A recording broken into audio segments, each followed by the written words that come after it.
Il est 8h12, merci d'être avec nous tout de suite. C'est à la une, point sur l'épidémie. Pourtant, le variant Delta progresse. On est avec Robert Sebag ce matin, infectiologue à l'hôpital de la Pitié-Salpêtrière à Paris. Bonjour. Oui, bonjour Robert Sebag. Bonjour. Merci d'être avec nous. Premier point sur le variant Delta, minoritaire pour l'instant encore en France, mais est-ce qu'il risque véritablement de prendre de l'ampleur puisqu'on dit qu'il est beaucoup plus contaminant que le premier virus, quoi. Écoutez, quand on regarde ce qui se passe au Royaume-Uni et ce qui se passe par exemple au Portugal, on s'aperçoit comme il est beaucoup plus contagieux, que ça va très très vite et si vous voulez, il est en train de dominer le variant existant qui était le variant britannique. Ça, on est certain, si vous voulez, de l'augmentation de la contamination. Par contre, il ne semble pas être beaucoup plus grave ou beaucoup plus virulent, comme on dit. Oui. Mais on sait aujourd'hui en France, il serait autour de 5 à 6%. Mais ce qui veut dire que comme le virus continue à circuler dans notre pays, on est autour de 2000. Ça veut dire qu'il n'est pas annihilé complètement. Il faut que chaque cas qui soit détecté positif, on doit faire un séquençage pour savoir exactement où en est la prédominance de ce variant ex-indien appelé Delta aujourd'hui. Ouais. Que faut-il pour que ce virus ne circule plus, ou en tout cas beaucoup moins encore, même si alors, évidemment il a fortement diminué, bien sûr. Oui, alors ce qui est rassurant entre guillemets aujourd'hui, c'est qu'on sait que les vaccins existants sont actifs. Ils protègent, et en particulier, ils peuvent protéger des formes graves. Mais ça veut dire aussi qu'il faut absolument élever notre niveau de vaccination. Ce qu'on sait aujourd'hui, et on l'a vu en Angleterre, la plupart, en particulier dans des communautés où il y avait des Indo-Pakistanais, donc qui avaient fait effectivement des allers-retours avec le continent indien, où ils ont ramené, si vous voulez, ce variant, la plupart des gens n'étaient pas vaccinés ou avaient seulement une dose. Ça veut dire qu'il faut absolument arriver à avoir le maximum de personnes vaccinées avec 2 doses. Je vous rappelle qu'en France, on en est sur les personnes qui ont reçu autour de 17 millions, ce qui fait 27% des gens, et c'est nettement insuffisant.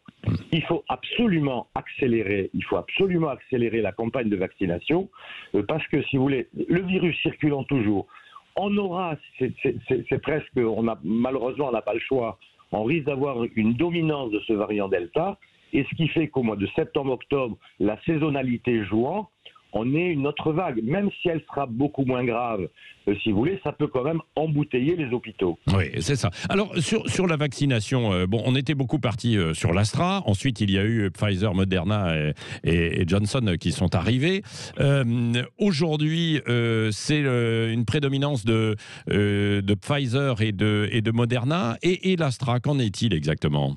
Écoutez, l'Angleterre est un bon exemple, si vous voulez. L'Angleterre a eu une politique de protection maximale avec une dose, en espaçant au maximum la deuxième dose. Ce dont on s'aperçoit, effectivement, ça a baissé très très vite, ils ont pu lever un certain nombre, mais l'apparition de ce variant indien a modifié un petit peu les choses. Ce qui fait qu'aujourd'hui, si vous voulez, on a quand même presque 10 000 cas, 10 000 nouvelles contaminations. Bon, alors c'est pas énorme par rapport à ce qui a pu exister, si vous voulez, mais ils sont en train d'accélérer la deuxième dose parce qu'une seule dose d'AstraZeneca n'a pas suffi. Il en est de même, si vous voulez, pour les vaccins ARN type Pfizer ou Moderna, et c'est pour ça que les autorités sanitaires françaises ont raccourci le délai entre la première et la deuxième dose. Ouais. Donc ce qui est très très important, parce que les vacances arrivent, il faut que les gens qui ne sont pas vaccinés, en particulier les personnes à risque, parce que le problème, si vous voulez, il est sur les personnes entre de 60 à 75 ans qui ne sont pas vaccinées et qui peuvent faire des formes graves et embouteiller les services hospitaliers. Il faut absolument que ces personnes, vraiment les rassurer sur l'innocuité du vaccin et surtout son efficacité. Et c'est aussi un problème de solidarité par rapport aux gens qui sont fait vacciner et qui n'ont pas envie d'une nouvelle vague en octobre qui pourrait imposer encore des mesures de confinement. Voilà, il faut absolument s'en sortir. On peut s'en sortir s'il y a cette prise de conscience de l'importance de la vaccination. Oui. Est-ce que, à propos d'Astra que vous avez évoqué là, est-ce que ceux qui ont eu une première dose d'Astra peuvent passer en fait au Pfizer et au Moderna? Ça avait été évoqué à un moment donné. Là, aujourd'hui, on n'en parle plus beaucoup.